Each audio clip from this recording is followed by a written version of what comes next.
स्वागत है आप सभी का एमएस एजुकेशन में। तो आज हम फिर आप सभी के लिए लाए मैथ से संबंधित कुछ जानकारी, क्योंकि हमने पिछली कड़ी में चर्चा की थी संख्याओं के बारे में कि संख्या कैसे कितने प्रकार होते हैं। तो आज उस कड़ी को आगे बढ़ा तो आज हम लोग जानते हैं सम संख्या के बारे में, जिसको इवन नंबर भी कहा जाता है, कि सम संख्या क्या है।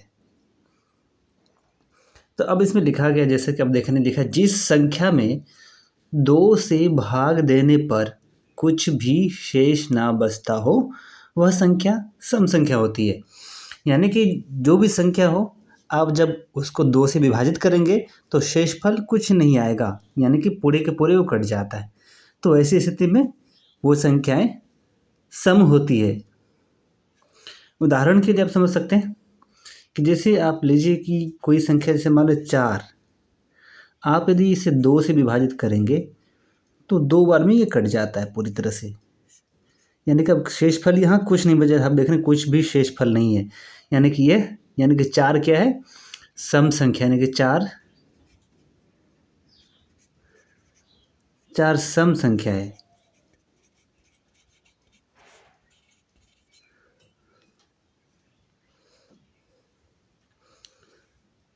वहीं यदि हमें कुछ और, जैसे 5 को 2 से भाग देना पड़ता है, हम 5 से ट्राई करते हैं कि 5 में 2 से भाग देते हैं तो 2 बार में कटाना पड़ेगा, 2 बार कटाने पर हमारा 4 आता है। तो देख रहे कि यदि 5 में से 4 घटाया जाए तो एक हमारा शेषफल बच जाता है, यानी कि ये शेष है, यानी कि ये शेष बच गया। अर्थात कह सकते हैं कि 5 जो है सम संख्या नहीं है, यानी कि 5 इवन नंबर नहीं है। तो जैसे कि आप स्पष्ट देख रहे हैं, अब विषम संख्या के बारे में हम लोग जानते हैं कि विषम संख्या क्या, यानी ऑड नंबर। तो जिस संख्या में 2 से भाग देने पर कुछ शेष बच जाता हो वैसी संख्या विषम संख्या होगी। यानी कि जब हम जांच करना हो कि जब हम किसी संख्या में 2 से भाग देंगे, 2 से उसको विभाजित करना है, और उसके बाद यदि कुछ शेष बच जाता है तो वो संख्या विषम संख्या होगी। देखा जाए, जैसे उदाहरण के लिए हम 7 को लेते हैं। अब 7 को 2 से विभाजित करेंगे तो 3 बार में पढ़ना पड़ेगा, 2 3 6, यानी 1 बचेगा। तो हम यहाँ देख रहे हैं 1 क्या है, शेषफल है। और हमने इसमें पहले ही लिखा गया है कि 2 से भाग देने पर कुछ शेष बच जाए, तो कुछ तो शेष, यानी 1 तो शेष बच रहा है ना, अर्थात क्या है, 7 क्या है, 7 एक विषम संख्या है। क्योंकि जो विषम संख्या होगी, इतना तो तय है कि जब विषम संख्या में 2 से भाग देंगे तो हमेशा एक ही शेषफल बचेगा, यह हमेशा ध्यान रखिएगा। कुछ भी ले, दुनिया की कोई भी विषम संख्या लीजिए, जब 2 से भाग देंगे उसका शेषफल एक ही आता है, ये तो तय है। तो हमें विशेष सिर्फ इतना ध्यान देना है कि जब 2 से भाग देते हैं उस संख्या में तो शेषफल कुछ बच जाए, शून्य नहीं बचना चाहिए। शून्य शेषफल नहीं होता, यानी शून्य शेषफल तभी होता है जब वो सम संख्या होती है। तो इसलिए शून्य का मतलब समझा जाए कि कुछ भी शेष नहीं बचना, लेकिन यहाँ पे हमें कम से कम एक तो शेषफल आना ही चाहिए, तभी वो क्या होगी, सम संख्या होगी।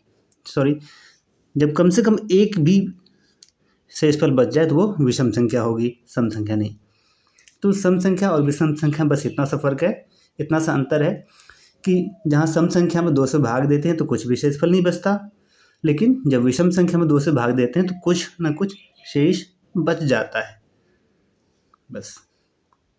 तो अब इसके बाद जानते हैं हम लोग भाज्य संख्या के बारे में, यानी कंपोजिट नंबर। कंपोजिट नंबर जैसे कि आप देख रहे हैं कि लिखा हुआ, जो संख्या एक और स्वयं के अलावा किसी दूसरी संख्या से भी विभाजित हो जाए उसे भाज्य अथवा यौगिक संख्या कहते हैं। हाँ, तो ये ध्यान रखना है कि भाज्य संख्या को यौगिक संख्या भी कहा जाता है। इसीलिए कंफ्यूज नहीं होना कि कभी यदि भाज्य संख्या के बदले यौगिक संख्या पूछ दे तो ऐसा नहीं कि दोनों की परिभाषा अलग हो जाएगी, ऐसा बिल्कुल भी नहीं है। भाज्य संख्या का परिभाषा पूछें या यौगिक संख्या की परिभाषा पूछें, अब दोनों ही स्थिति में एक ही बात बताएंगे, क्योंकि दोनों का मतलब सेम ही होता है। यौगिक का मतलब भी होता है उसमें एक से ज़्यादा चीज़ मिले होते हैं, सिंपली। तो इसलिए एक से ज़्यादा, यानी इस तरह जब संख्याएं होती है तो उसमें वो एक से अधिक संख्याओं से विभाजित हो जाएगी। यानी कि जो संख्या एक से और अपने आप से ही कटे, इसके अलावा किसी दूसरी संख्या से भी कट जाता है, तो वो भाज्य संख्या है अथवा यौगिक संख्या है। अब उदाहरण के लिए जैसे हम समझते हैं, जैसे हो गया आपका 15। अब 15 जो है ये भाज्य अथवा यौगिक संख्या कैसे, क्योंकि 15 1 से तो कटेगा ही, ये 3 से भी कट जाता है, 5 से भी कट जाता है और ये 15 से भी कट जाता है। यानी कि एक और स्वयं के अलावा, स्वयं तो 15 ही है, तो एक और स्वयं के अलावा ये और भी संख्या से कटती है। तो ये क्या है, ये भाज्य संख्या है। इसलिए सम और अभाज्य में थोड़ा सा ध्यान रखिएगा। ऐसा नहीं कि अब 15 है तो हम आपके ये ना कह दें कि बस अभाज्य कैसे हुआ, बिल्कुल नहीं। अभाज्य भाज्य संख्या और सम संख्या में थोड़ा सा अंतर है। तो भाज्य संख्या सम भी हो सकता है और विषम भी हो सकता है। इसलिए और जैसे दूसरा देखते एग्जांपल, हम कहते थे 8 जो हो गया, क्योंकि 8 1 से भी कटता है, 2 से भी कट जाता है, 4 से भी कट जाता है और 8 से भी कट जाता है। तो ये देखते हैं कि एक और स्वयं यानी कि अपने आप के अलावा 2 और 4 से भी कट रहा है, यानी कि 8 भी क्या है, हमारा भाज्य संख्या है या यौगिक संख्या है। तो 15 देख रहे हैं ये भी यौगिक संख्या है, 8 देख रहे हैं ये भी और यौगिक संख्या है। यानी इस तरह की सभी संख्याएं जो अपने आप के अलावा और एक के अलावा बाकी किसी भी संख्या से कट जाता है तो वो भाज्य संख्या होगी यानी यौगिक संख्या होगी। तो आइए अब जानते हैं उसके बाद अभाज्य संख्या के बारे में, यानी इसको हम लोग प्राइम नंबर भी कहते हैं, इंग्लिश में प्राइम नंबर कहा जाता है अभाज्य संख्या को। तो अब ये क्या है, इसमें लिखा है आपको वैसी संख्या जो केवल एक और स्वयं यानी अपने आप से ही विभाजित हो उसे अभाज्य यानी रूढ़ संख्या कहते हैं। तो ये भी यहाँ भी ध्यान रखिएगा कि अभाज्य संख्या और रूढ़ संख्या, रूढ़ और अभाज्य दोनों एक ही चीज़ है, इसलिए इसमें कोई कन्फ्यूजन नहीं रखना है कि दोनों अलग अलग चीज़ें होंगी, बिल्कुल भी नहीं। अभाज्य संख्या पूछा जाए या रूढ़ संख्या पूछा जाए तो उसकी परिभाषा एक ही होगी। तो यदि आपको रूढ़ संख्या पूछे तो भी आपको यही कहना है कि वैसी संख्या जो केवल एक और स्वयं से ही विभाजित हो, यानी कि जो केवल एक से कटता है और अपने आप से कटता है, बाकी किसी संख्या से वो विभाजित नहीं होता है, तो वैसी संख्याएं अभाज्य संख्या यानी रूढ़ संख्याएं होंगी।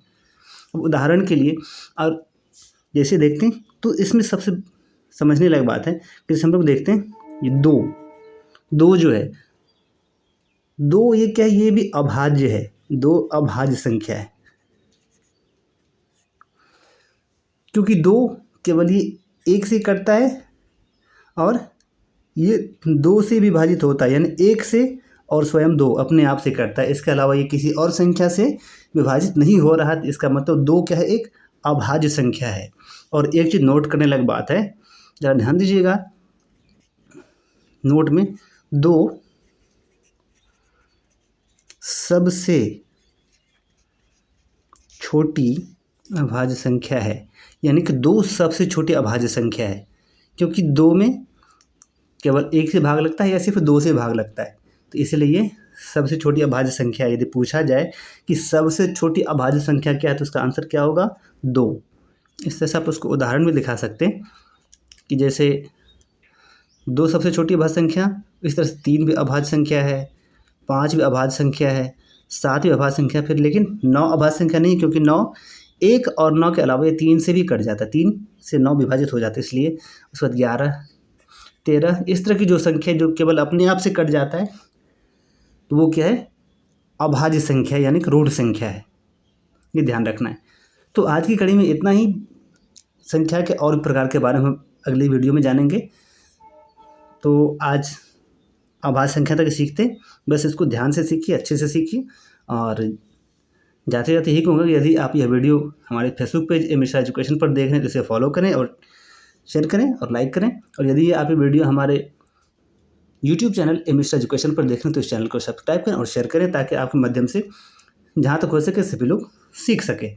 तो इतना ही, धन्यवाद, जय हिंद।